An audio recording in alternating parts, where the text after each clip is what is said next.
Yeah. Good morning. How are you? Good morning. Hi. Where do you want me to stand? What we have seen from China is the single biggest increase in military capability and build-up in a conventional sense by any country since the end of the Second World War. That is one of the key features of the complexity of the strategic landscape which all of us face within the region and which is faced around the world. Yeah, sure.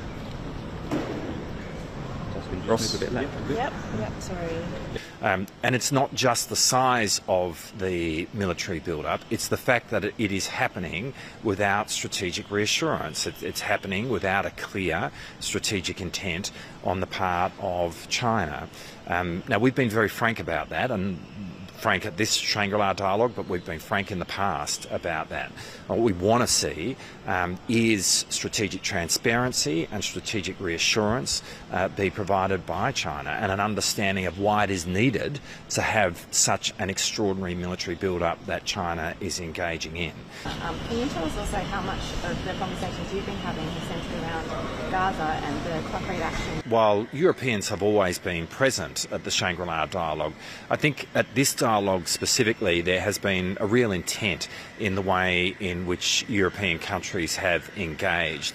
It reflects the sense of connection, interconnectedness that people see, that we see exists between the Indo-Pacific on the one hand and the North Atlantic on the other. Kind of patrolled our policy shores. It's been a couple of months since then. You're talking about the dialogue mechanism. The guiding light, the bedrock here, needs to be compliance with international law. That's what we keep talking about, is the rules-based order. We don't make any complaint about a breach of that in relation to that specific exercise.